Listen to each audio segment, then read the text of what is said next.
انا قررت ان انا ابدا يوتيوب وانا مش مستعده. الحقيقه ان ده اللي انا كنت فاكراه. دايما كنت لما بفكر ان انا عايزه اعمل فيديوز يوتيوب او كده كنت بقعد اقول طب انتي عندك كاميرا؟ بلاقي الاجابه لا. طب انتي عندك مايك؟ برضه بلاقي ان الاجابه لا. طب عندك ستاند او اضاءه؟ فبرضه لا. فكنت بقعد اقول لنفسي طب خلاص انتي بتجاوبي على نفسك يبقى انتي مش مستعده دلوقتي. ده بقى بدأ معايا امتى؟ ده بدأ معايا من 10 سنين. اول مرة فكرت فيها ان انا عايزة ابدأ يوتيوب كانت من 10 سنين. فاكرين الفيديوهات اللي كنا بنتفرج عليها واحنا صغيرين بتاعت نور ستارز وهايلة، اللي هو ماذا يوجد في حقيبتي، حقيبتي للسفر، ماذا يوجد في شنطة المدرسة. كل الكلام ده انا كنت بشوفه، اللي كنت بحب قوي قوي قوي حرفيا اتفرج على الفيديوز دي. كنت بقعد اقول الله انا عايزه اشتري ده وعايزه اشتري ده وعايزه اشتري ده. فكنت بعشق ان انا اتفرج عليها. كنت دايما لما برجع من المدرسه واحنا مثلا ماما بتحضر الاكل او كده واحنا بناكل كنت لازم اتفرج على حاجات شبه كده. كنت بقعد اقول ايه خلاص انا عايزه ابدا يوتيوب، انا ليه ما اعملش كده. وجبت فعلا، جبت حاجات، جبت شنطي وجبت الحاجات اللي كنت بسافر بيها وكل الكلام ده، خليتهم عندي على المكتب كده ورصيت كل حاجه. وقعدت عملت كاني ان الكاميرا قدامي وكاني بقى ايه بصور، ويا جماعه بصوا انا دي شنطه السفر بتاعتي ودي شنطه الخروج بتاعتي وكل الكلام ده. انا فعلا كنت بعمل كده وكنت حابه الموضوع جدا. بس ساعتها يمكن كان اليوتيوب ما اتشهرش قوي، ما كانش فيه زي دلوقتي اللي هو يوتيوب كتير وناس بتعمل فيديوز كتير وكل الكلام ده، ساعتها ما كانش موجود خالص. فكنت مستغربه الموضوع. ولما جيت قلت مثلا لماما او بابا او كده اللي هو يعني عدوا الموضوع كده، لا ماشي حبيبتي اعملي وكل الكلام ده. بس زي ما قلت لكم قعدت اسال نفسي الاسئله دي، لقيت نفسي الاجابه لا. طب هل ينفع اجيب كاميرا دلوقتي؟ برضه الاجابه لا. خلاص انا مش هبدا. بعديها قعدت اتفرج على الفيديوز اكتر واكتر واكتر وقعدت اقول انا بجد عايزه ابدا، اللي هو انا ليه ما ابداش، انا ليه معطله نفسي كل ده مش لاقي اي اجابه. فاقوم قافله الموضوع في دماغي تاني. بعديها بكام سنه افتح، هو الموضوع دايما في دماغي، حرفيا الموضوع دايما في دماغي، بس اللي هو بقول اللي هو مش بلاقي حاجه اعملها دلوقتي. بقول ان شاء الله لما يجي الوقت المناسب هعمل ده. فمستنيه الوقت المناسب يجي. قعدت 10 سنين حرفيا مستنيه الوقت المناسب. طيب هيثم بعديها مثلا سنتين 3 جبت الحاجه؟ لا ما جبتهاش. خلاص الوقت المناسب ما جاش. خلاص برضو قعدت ان انا اقول لا خلاص انا مش عامله ومش مكمله ولما الاقي الوقت المناسب ان شاء الله هبقى اعمل. طيب بعديها بدا يظهر ناس اكتر، بدا يظهر ناس في الوقت اللي انا كنت بفكر ان انا عايزه اعمل فيه ده. والحقيقه ان ده الموضوع اللي انا عايزه اتكلم فيه، ان مفيش ابدا ابدا ابدا حاجه اسمها وقت مثالي. مفيش فرصه بتيجي وهتيجي مره تانية في وقت احسن بفرص احسن. مفيش. هي الفرصه بتجيلك مره انت استغلتها صح خلاص انت تمام، انت كده بقيت شخص كويس وشخص ناضج وفاهم ان الفرصه اول ما تيجي تمسك فيها وما تسيبهاش ابدا. عشان ده يعني جزء من ده اللي ساعدني ان انا بعد 10 سنين تفكير ابدا افتح فيديوز واصور وابدا. ايه بقى اللي ساعدني ده؟ الصراحه اللي ساعدني في الموضوع ده ان انا من اول ما دخلت الكليه نزلت تريننج في بنك والحاجات دي كلها. وساعتها قعدوا يشجعوني هناك، قالوا لي انت لا لازم تستغلي كنت ساعتها لسه سنه اولى، فقالوا لي انت لازم تستغلي فتره الكليه صح وما ينفعش تضيعيها كده، دي اكتر فتره انت هتبقي فاضيه فيها ما عندكيش بقى مسؤوليات اكبر وكل الكلام ده. فانا ساعتها قلت ايه طب انا عايزه اجرب فعلا. فحد قال لي ساعتها على ستودنت اكتيفيتي ان انا ادخله قال لي ساعتها ان دي هتبقى فرصه حلوه قوي ليا وان انا هطور نفسي اكتر، لان انا ساعتها كنت شخص انطوائي قوي. يعني اللي هو انا ببقى قاعده مثلا في تجمع في وسط اي حاجه، انا قاعده مثلا ببص على الناس اللي هو بشوف ده بيعمل ايه كده.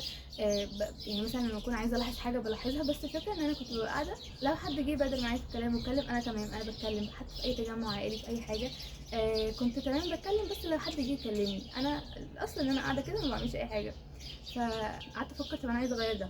وزي ما قلت لكم لما لقيت قدامي فرصه ان انا اعمل ده قلت طب ليه لا، طب ما ادخل. وفعلا دخلت وبدات.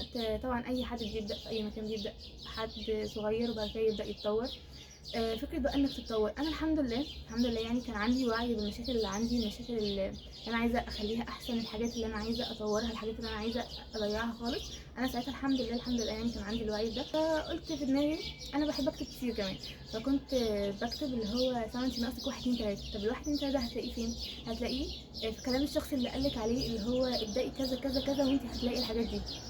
فقلت خلاص طب ما ابدا اجرب، رغم ان انا جوايا طبعا يعني اللي هو هبدا، بس انا جوايا مرعوبه اللي هو ازاي ابدا وازاي اطلع قدام ناس كتير ما اعرفهمش، وانا اصلا مش بحب اتعرف، يعني مش بحب اللي هو فكره ان يبقى عندي صحاب كتير قوي او ناس كتير انا اعرفهم، دي فكره بالنسبه لي مش احسن حاجه يعني. ساعتها كانت مش احسن حاجه. دلوقتي خلاص تخطيت كل الموضوع ده. فاللي هو ليه لا، طب ما تبدأي. وفعلا نزلت، رحت ستودنت اكتيفيتي. زي ما قلت لكم ان انا بدات شخص صغير وبعدين بدات اتطور. ايه بقى اللي طورني؟ ان جات لي فرصه. انا كان طول عمري كنت نفسي اشرح قدام ناس، اطلع اعمل برزنتيشن واشرح وكده، والكليه اللي انا فيها ما كانتش موفره لي ده قوي، ما كانش فيه برزنتيشن كتير او كده اقدر اشارك فيها. جالي بقى الفرصه في المكان ده.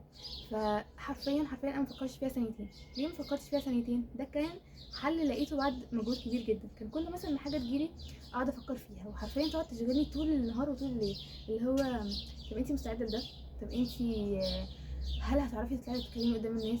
طب هل شكلك هيبقى قدامهم ايه؟ اللي هو لو عملتي الموضوع ده طب ده هيبصلك كذا، طب دي هتبصلك مش عارفه ايه، طب ده هيحكم عليكي ايه. كان كل الافكار دي في دماغي. فانا قررت ان انا انطر الافكار دي كلها من دماغي، اللي هو انت مش هتفكري في اي حاجه فيها. ولما جت بنوته قالت لي سما ايه رايك تشرحي سيشن لكذا كذا كذا، دي هتبقى فرصه لذيذه قوي وانت بتعرفي تعملي الموضوع ده، ايه رايك تجربي؟ هي ما كانتش تعرفني قوي، بس كان شايفه هي حاجه اللي هو لا دي تقدر تعمل كذا. فقلت لها تمام، بدون اي تفكير، بجد بدون اي تفكير. ليه؟ لان انا عارفه وبقالي سنين بفكر في المواضيع وما بتحصلش. فقلت طب المره دي اجرب ان انا اعمل حاجه واخد القرار من غير ما افكر فيه. يعني اللي هو طالما القرار يبدو ان هو فعلا هيطورني والحاجه اللي انا عايزاها، مش قصدي انك ما تفكرش فيه بطريقه عشوائيه او يكون قرار متهور، لا، انا قصدي القرارات اللي هي فعلا تبدو ان هي هتطورك وان هي هتديك خطوه كبيره قوي لقدام. طب ليه لا ما فكرش فيها مرتين؟ ففعلا ده حصل، ما فكرش فيها مرتين. قلت خلاص تمام انا هعمل ده، اللي هو رميت نفسي في قلب النار زي ما بيقولوا كده. بعديها قعدت افكر، انا فاكره ساعتها ان انا قعدت افكر اللي هو سما انت بجد عملتي كده؟ طب اهربي دلوقتي. قعدت بقى طبعا اخلق مليون حجه في دماغي، رغم ان الحاجه دي كلها انا عارفه ان هي كانت حجج، وانا عارفه ان هي يعني مش الحاجه اللي تعطلني.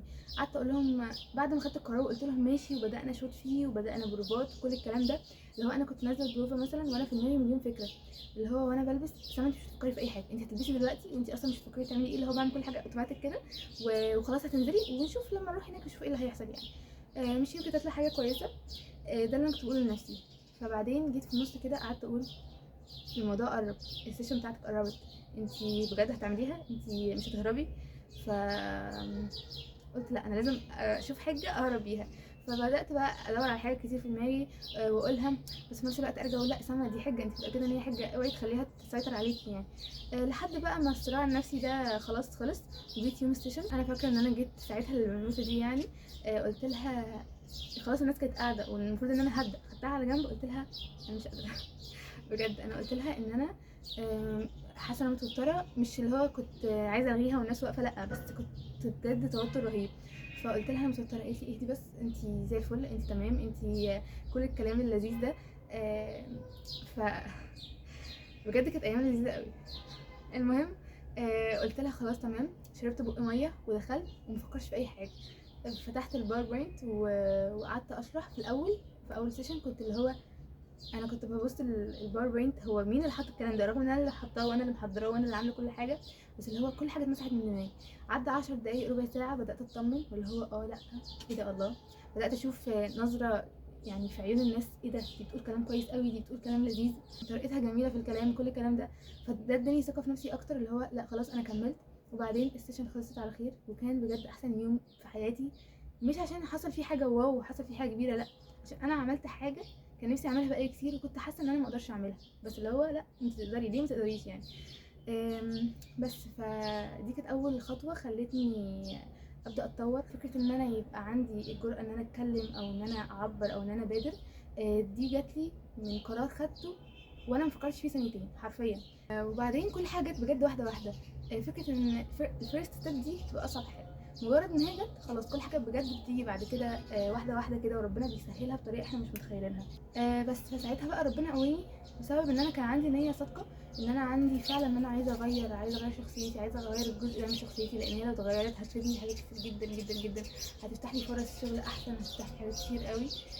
فساعتها يعني خلاص انا قلت I'm in تمام، وبدات وفعلا كل حاجه بقى جت واحده واحده، والفرصه دي خلتني اخد فرصه احسن واكبر من اللي انا كنت فيها ساعتها. السنة اللي بعدها على طول يعني. وفعلا عملت كده وبدأ بقى الشرح يتوالى مع بعض، وشرحت مرة كويس، مرة لا حسيت ان انا الحتة دي مش مظبوطة فيها قوي عايزة اغيرها، فبدأت المرة اللي بعدها ان انا اغيرها وهكذا. وكل ده خلاني دلوقتي ابقى قاعدة بعمل اول فيديو ليا. في فيديوهات كتير قوي قوي قوي وافكار كتير قوي عايزة اتكلم فيها، حاجات كتير قوي ساعدتني في فترة الكلية عايزة اتكلم فيها. لان بجد حرام يكون عندي كل الافكار دي، وحرام اللي هو انا عارفه فعلا ايه اللي بيطور وايه اللي بيخلي الانسان بعد ما كان خد ستيب معينه ينزل تاني كانه ما عملش اي حاجه. كل الحاجات دي بالتجربه انا عرفتها، فانا حابه ان انا اقول كل الكلام ده. بس زي ما قلت لكم ان الخطوه دي هي اللي خلتني اخد كل الخطوات، كل الحاجات اللي خلتني احسن بكتير جدا جدا جدا.